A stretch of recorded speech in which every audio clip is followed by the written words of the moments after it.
What's up, guys? Chief here with another video where we learn how to play Starcraft 2. Today we're going to talk about Zerg, and we're going to talk about Zerg vs. Zerg specifically. What to expect, what kind of you can do in the early game and middle game to combat this somewhat frustrating, right? We've all been there, this somewhat frustrating matchup. It can come down to a lot of intense micro, it can come down to a lot of really quick split-second decisions, and if you're not comfortable doing that, you can lose the game pretty quickly. Very easily. That one Baneling blast that gets in your drone lines, game over. You know, that one Ling run by that counterattacks while you're attacking his front, game over. Things can happen very, very quickly in Zerg vs. Zerg, so it's important to kind of understand your goals. There's just general goals in this matchup that you want to try to follow and stick with. And I'm not going to talk about builds specifically too much. I'm not going to get into giving you guys like a build order, but I do want to talk about a few ideas. So the main two topics we're going to cover today, are two different, more popular openings or kind of branches throughout the game for Zerg vs. Zerg. And the first one would be kind of the game where you guys both get your expansion and you're both on two bases for a decent amount of time. Okay, so you're in the situation where you're getting your second base. Right away, you generally go, you know, hatch into pool or pool into hatch, those kind of builds, and you're establishing your second base and then trying to establish your third. That's the game we're going to talk about first. Now we're going to move into the other kind of game, which would be an early pool into a one base, like rush kind of style, which seems to happen pretty often, and we'll talk about that one as well. So starting off into the game, here we go. Shabanga, here we are. Now, lovely stuff. Not important as to how the game opens as much. We're doing the GLHF because we're super nice and awesome. Debatable, but we're going to do a couple things, and the first thing we're going to do is right at about a minute and 30 seconds, we're going to send out a drone to scout our opponent's base. And what are we going to do with this scout? Let's go to Chief Vision only here. So the scout is going to determine exactly how our opponent is opening up, and we can compare his opening to ours. So here we go. We're in his base, and this is just some general scouting information. For reference, we've just taken our hatch. We went hatch, I believe, on 15. We went hatch first. He does not have a hatchery here. So that tells us that he is either slow or isn't going hatch first. Most likely just isn't going hatch first. So now we want to confirm his pool in his base. Here we go. Okay, yep, there's the pool. Now we're looking for gas. Does he have his gas yet? And if so, how much has he mined? No gas yet. Okay. Well, now what we're trying to do is determine if he's trying to one base us or go up to two. So we're going to keep an eye on this base. When does he take it? Is he going to take it? All right. He sure did. So at this point, it's looking pretty standard, right? He just probably went for the pool before the hatch because it's safer and it's easier to hold off something like a one base attack play. So he just went pool first. Okay, that's what we've decided and we've learned so far from this scout. So back into the game, speed up a little bit. The main focus now is just kind of getting as much information as we can. Things like when he takes the gas. You can actually look at his spawning pool, and if you see he's starting to mine gas, you can see like when he starts doing an upgrade, the pool will start to quiver. I wish there was a better word for that, but quiver is the best thing I can come up with. You can see it, an animation, to know that he's researching link speed. That's kind of important to know. Not all that important. So we're just trying to keep this alive and get as much scout as we can while we're at home dealing with our stuff. So what are we doing at home? Not a whole lot, right? Not a whole lot. And again, guys, we're not going to talk about builds here. To give you an idea of what my thought process is right now, I've established that we're both kind of going for a two-base play. And so now I just want to keep an eye on what he's doing. I just want to make sure I know what the hell he's up to, right? We want to make sure that we know what our opponent's doing. Important. Do it, do it, do it. So We're going to put overlords out on the map. We're going to look at his front, so we know if he moves out. We're going to put an overlord like somewhere over here, so we know when he leaves his base. We're keeping an eye on his third, and this is the whole encompassing point, is we want to make sure he does not establish his third base, and we want to be able to take our own third base. That is the thought process I really want you guys to encompass when you're doing Zerg vs. Zerg in this situation. Watch his third. You're not as concerned with necessarily what build he's doing and countering his build. You're concerned with when his third goes down, you need to do something about it.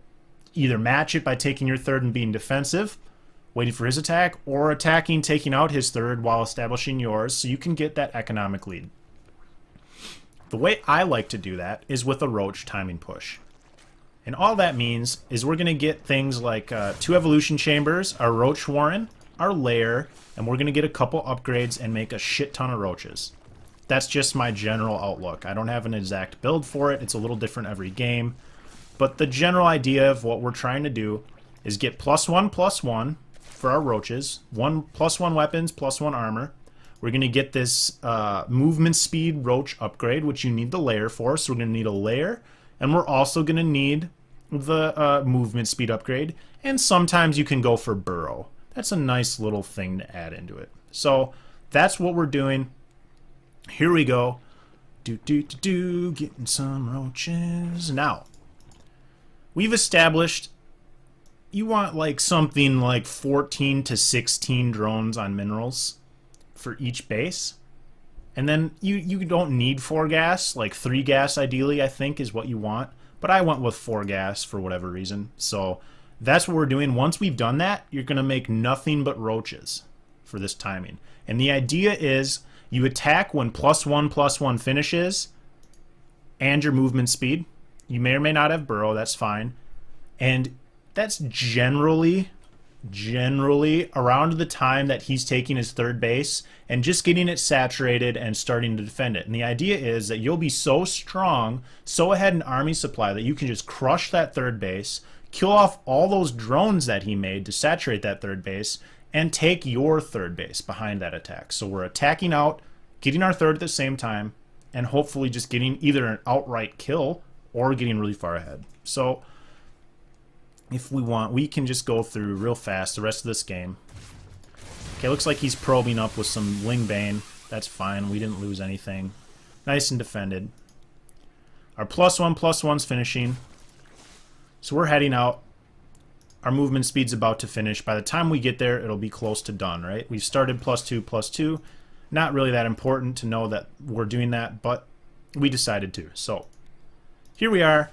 We end up making it to his third, and look, that's right about the time. It's about 11 minutes, about 12 minutes actually, and he did. He just had taken his third and saturated it. This is almost fully saturated. That's a lot of drones that he made out of that larva, right?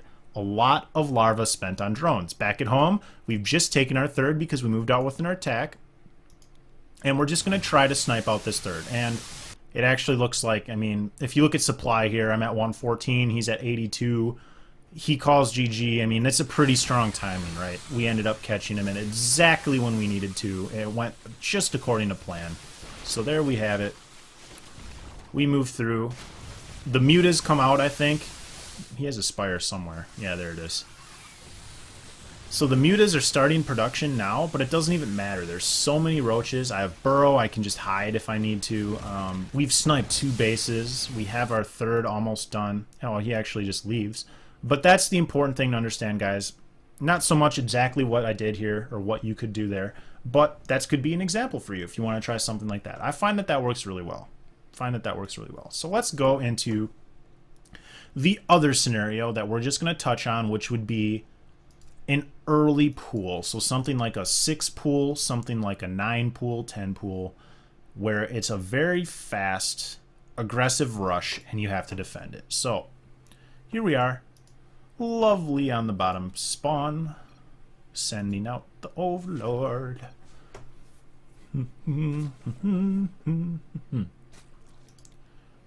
Let's get to the good stuff here. So, the idea with an early pool, and look, we don't even scout. I didn't even scout this game. I full YOLO'd. and went for a hatch first on 15, totally blind. I don't have any idea what he's doing. And that's a little greedy, but, you know, we're a little greedy, so that's okay. Now, just a few general ideas. We're not going to talk a whole lot about this game, but a few general things. We notice, okay, he did. He went for a super fast pool. I believe it was a 9 pool. And he's got some lings, and he's even throwing in a spine crawler in our base, which is a pretty common thing to do when you're rushing like this. Now, the main thing that we can understand is that if his lings run in, he has 6 lings. 6 lings. Our drones will win a fight against those 6 lings if we can surround them. So if his drones, or excuse me, if his Zerglings come in to attack your mineral lines and your drones, and you can click and get a surround on those Zerglings, you will win that fight pretty convincingly. You might lose a couple drones, but for the most part, you're just going to crush the Zerglings like nothing really, really fast. So if he does try to go in for a couple drone kills like that, and you can surround, you want to, but otherwise, you do not want to chase his Zerglings with your drones. You do not want to. You want to continue mining, okay? That's important. So we continue mining, we continue mining. We're doing things like getting out a queen. Again, I think what happened was he tried to come in. I'm just going to back up a little. I want to see that. A little too fast. Like I mentioned, he was trying to come in. And it looked like he wanted to sweep the mineral lines like this. So what I'm trying to do is get some drones out behind and get a surround. Because if I can do that, I will definitely take that out. So that's looking pretty good. Okay, and he was smart enough to back out because he knew that also. So he's backing out. We almost got the surround. That was pretty close. But at this point now, we kind of don't want to chase. There's no benefit for us to chase. So we're going to try to go back to mining. And what we're doing from here is we're making some spines, we're getting out some queens and some Zerglings, and we're just going to defend. Because if we can stay alive and we can live through this push, we're going to be ahead. More than likely, in the whole scheme of things, we will be winning, right? So here we go. Just a little dancing with the Zerglings, a little dancing with the drones. Not the best defense. I was a little bit messy with this, but that's okay. It's a high-stress situation. It's, again, one of those things where one mistake can cost you the entire game. And what he's doing here is just going for this base. That's fine. Because I have an Overlord Scout way over here, I know he doesn't have his second base. So using that information, I can say, all right, you want to take out that base? That's fine. That's okay. I don't need to waste a bunch of stuff to defend this because I know I'm still doing okay, even if he takes that base out. I'm willing to sacrifice it. Maybe in a different situation I would not be. Maybe I should have defended it, but at this point, that's totally fine. So he takes it out. That's fine. We've got spines. We're feeling very, very comfortable here. With these spines out, with a queen out, we're feeling very, very comfortable defending against whatever amount of lings he can potentially throw at us at this point in the game. And that's all I really want to talk about. We can see that he, I think, uproots this. I don't remember exactly what happens. Let's find out here. Yep. So this is a window of opportunity. I decide to try to get as much damage as possible. It works out not the greatest, but now I end up with another queen out, and it just kind of plays out in my favor. We end up holding off the defense relatively cleanly. Great. Right? He's going to leave now. Sad little Zerg. His early push didn't work. Clickety-clack. That's all I want to talk about today, guys. Really basic stuff about how to deal with different scenarios in early game Zerg versus Zerg. Tomorrow, we're going to talk about Zerg versus Protoss. Probably things like defending cannon rushes, defending proxy gates, defending the stuff that generally is really annoying. We're not going to get too far into build orders. Again, same general outline. Let me know what you guys think of this. How long did we go? About 15 minutes. Great. That's exactly what I was shooting for. I was hoping it wouldn't go too long.